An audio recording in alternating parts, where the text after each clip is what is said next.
정치인 중에 이 보수 인사로서 홍준표 전 시장은 이제 탈당까지 하고 밖에서 보수를 또 가슴을 치면서 좀 역시나 또 쓴소리를 하고 있는데 또 대구의 입장에서는 대구를 좀 또 버리고 떠난 시장이에요. 어떻게 평가하십니까? 홍준표 전 시장에 대해서는? 서로 미루시는데. 정준필이 할 말이 많아요. 아니 근데 떠날 때도 네. 항의하는 사람도 없어요, 대구에는. 워낙 그분이 국힘당에서 오랫동안 있었고 또 대통령 후보로 출마를 하셨고 또 후보가 되기 위한 경쟁에 여러 차례 나오고 있기 때문에 아마 국힘당의 이 스토리를 얘기하면서 홍준표 시장의 행보에 대해서 얘기를 안 할 수는 없죠. 홍준표 시장의 정치가 재개되려면 저는 그분이 정치를 사실상 재개하고 있다고 봅니다마는 더군다나 윤석열 대통령과의 사이에 얽혀있는 최근의 여러 가지 그 추문들에 대해서 진지한 어떤 뭐 사과는 아니라 하더라도 반성을 해야 된다. 적어도 본인의 주장 안에서 무엇이 잘못되었었는지를 진지하게 반성하는 그런 절차가 먼저 좀 필요하지 않나. 홍준표의 양심으로는 건너서는 안 되는 어떤 그 금기선을 많이 넘어갔죠.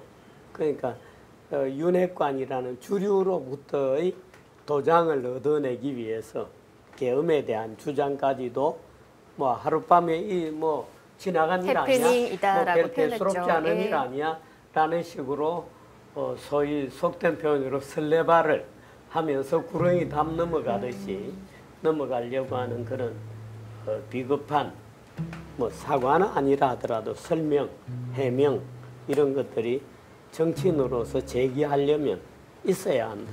저희 조갑재 대표님, 그 대구 시민들 중에는 홍준표 정치인을 약간 그래도 좀 보수답다면서 지지하는 사람들이 꽤 있는데 어떻게 좀 바라보시는지 궁금해요. 2021년 경선 때 이길 뻔했잖아요. 네. 이길 뻔했죠. 그럼 대단한 지지를 받은 거죠. 그런데 이번 계엄 사태 전후에서 일단 윤석열 편에 섰던 거 아니에요. 그 전부터, 그죠? 계엄 나기 전부터.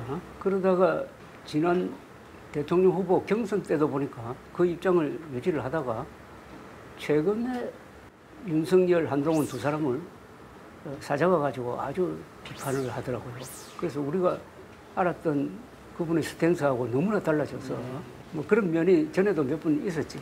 그러니까 순간순간에 맞는 이야기를 하다가 보니까 전체적으로 연결하면은 논리적인 어떤 정합성이라든지 그런 게 떨어지는 경우를 오히려 제가 궁금한 게 그 동대구역에 박정희 동상 만들었죠. 네. 잘 만들었습니까? 어떻습니까? 실제로 보신 적은 아직 없으시죠? 아직 없어요. 잘 만들었냐? 미학적으로는 조금 부족한 느낌은 좀 나고. 저희가 아는 네, 그 약간. 박정희 전 대통령의 모습은 아니더라고요. 얼굴이 좀 안 맞는구나. 네, 되게 좀 어색한 듯한 느낌은 좀 있습니다. 그 자리에 동상 서야 될 자리는 맞아요. 근데 동상은 잘 만들어야 돼. 동상은 잘 만들고 거기에 새기는 글이 훌륭해야 됩니다. 일각에서는 이 대구시장 자리가 아주 중요하다고 정치인들끼리 이걸 노리는 그런 어떤 소문도 많이 들리는데 꼭 중요하다고 이렇게 강조점을 찍을 것 같지는 않지만 지금 시국에서는 중요한 것 같아요.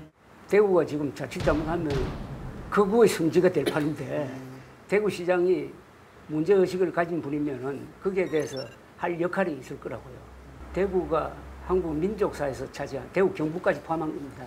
대구 경북 경주까지 그런 무게를 차지한다면은 이런 추세가 이어져 가지고 대구 경북이 외톨이가 되려고 할 때 대구시장이 해야 될 일은 분명할 거라고 생각합니다.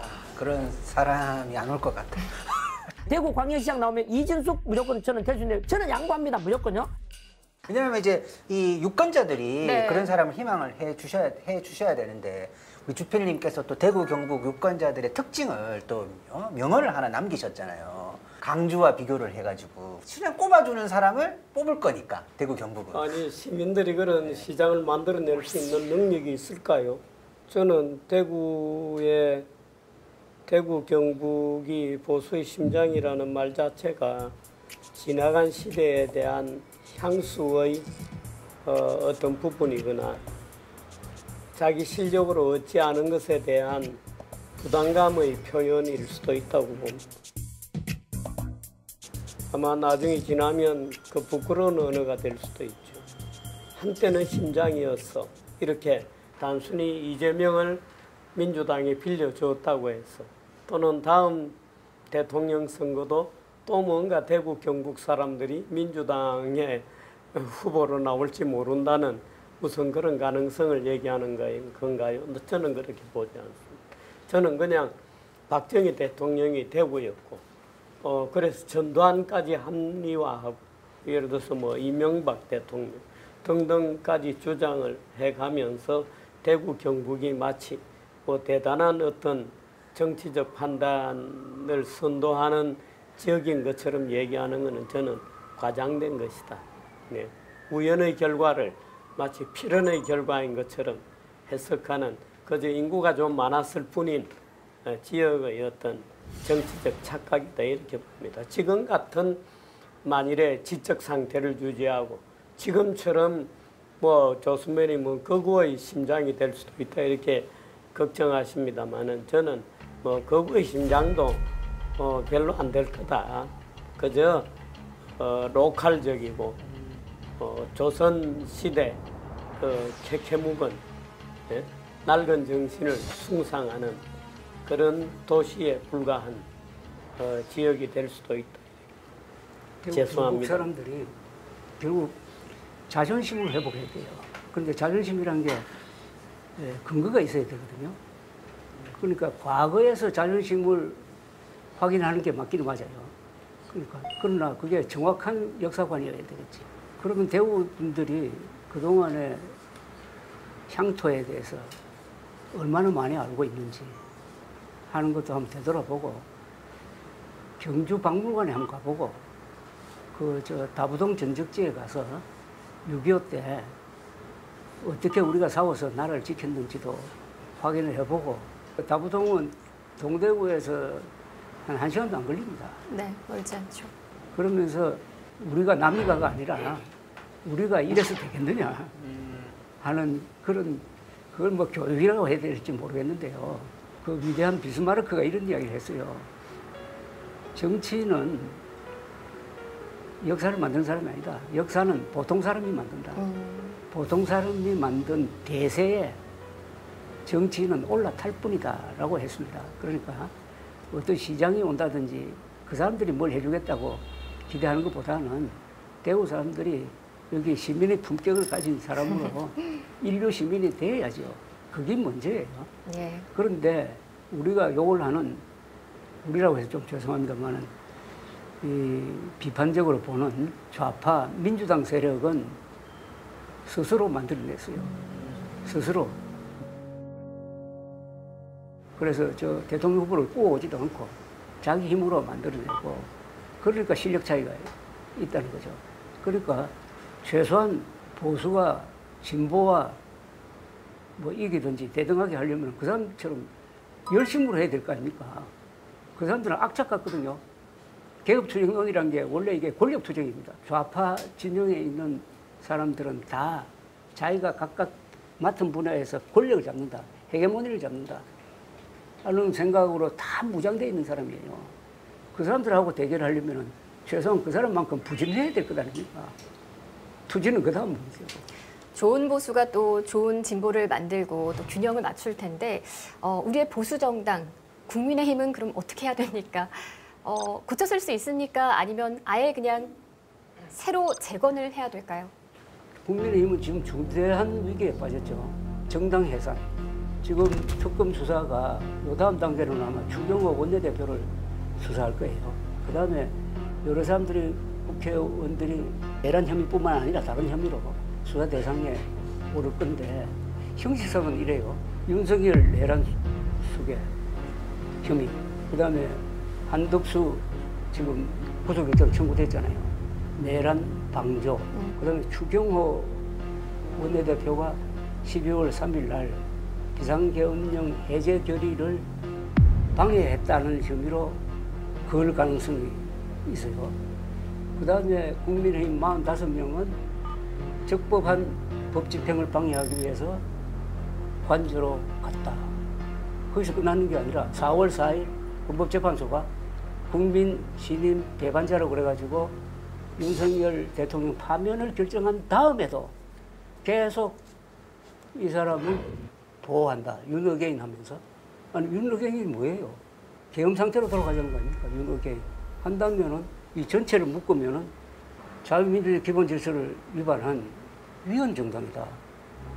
라고 해산하는 논리가 지금 하나씩 사여가고 있는 거 아닙니까? 사여가고 있는데 지금 거구파를 당권 담당자로 옮는다면은 그게 해산 논리에 반대할 무슨 대응 논리가 있을까요? 난 굉장히 위험하다고 봐요. 그게 단순히 정치적 정황상 이제 헌법 제8조의 정당 해산 요건에 누가 보더라도 해당된다고 보는 거거든요.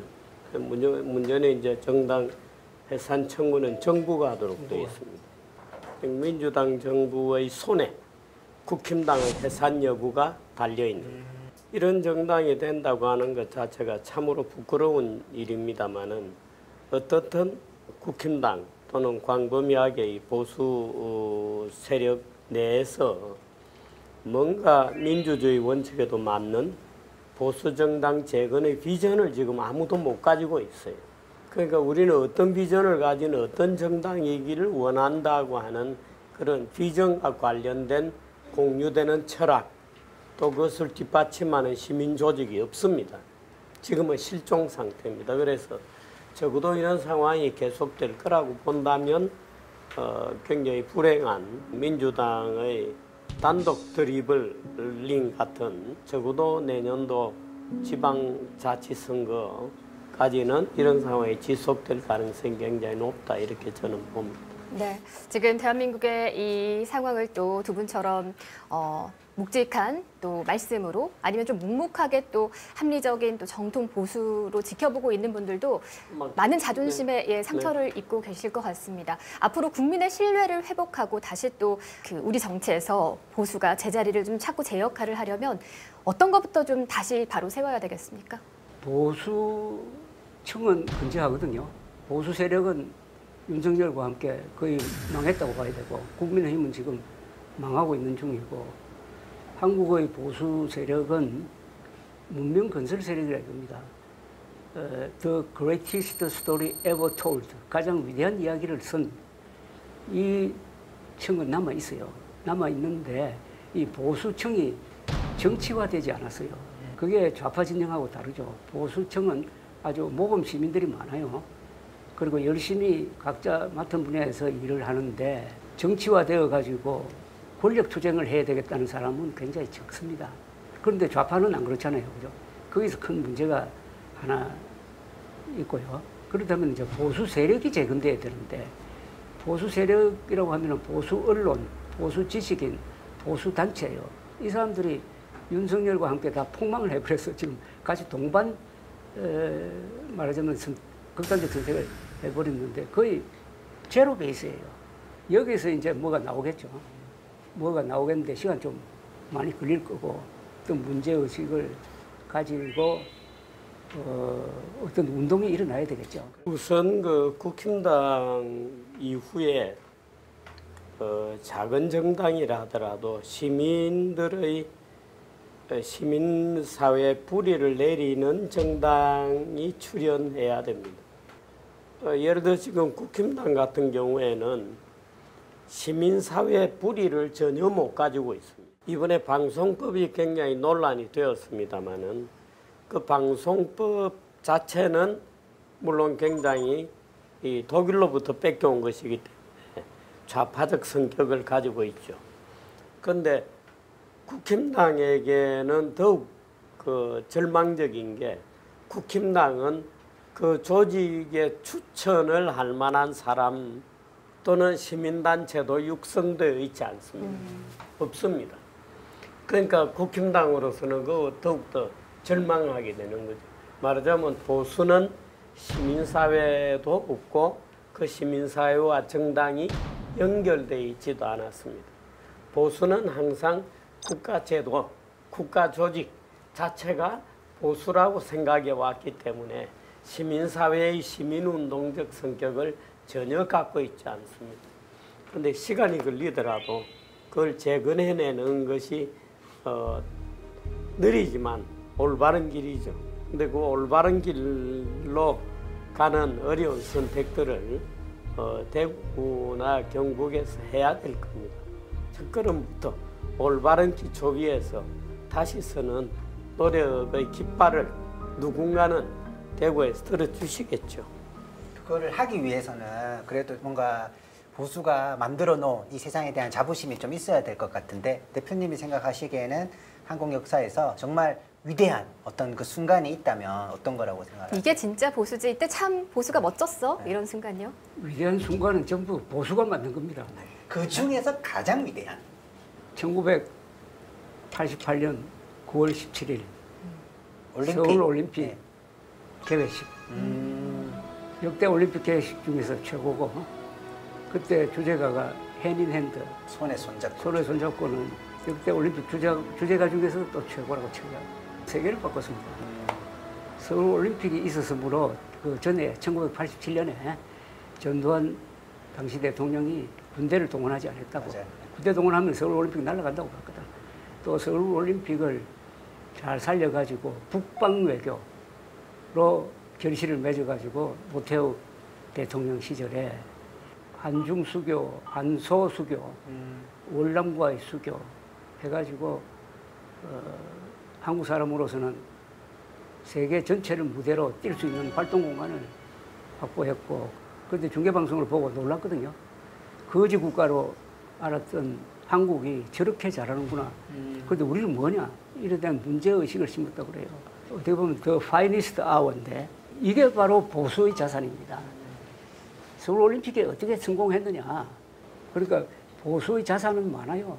역사적 자산. 거기서 교훈을 끌어내려는 노력을 안 하는 거예요. 정주필님은 언제가 떠오르세요? 월드컵? 글쎄요, 저는 이 대한민국을 만들고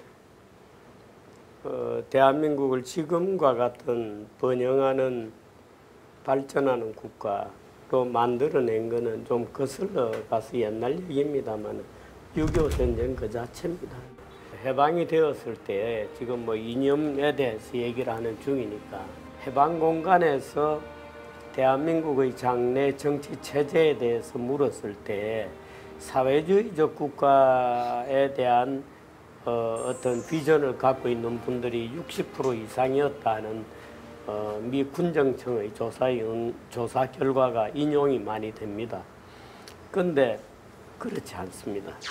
6.25 전쟁이 나서 그야말로 전쟁의 포화 속에서 너는 남을 택할래, 북을 택할래 하는 목숨을 건 선택에 직면했을 때 많은 그 한국인들은 대한민국을 택해서 무려 150만 명 이상의 시민들이 남부여대에서 전부 대한민국으로 월남을 했죠.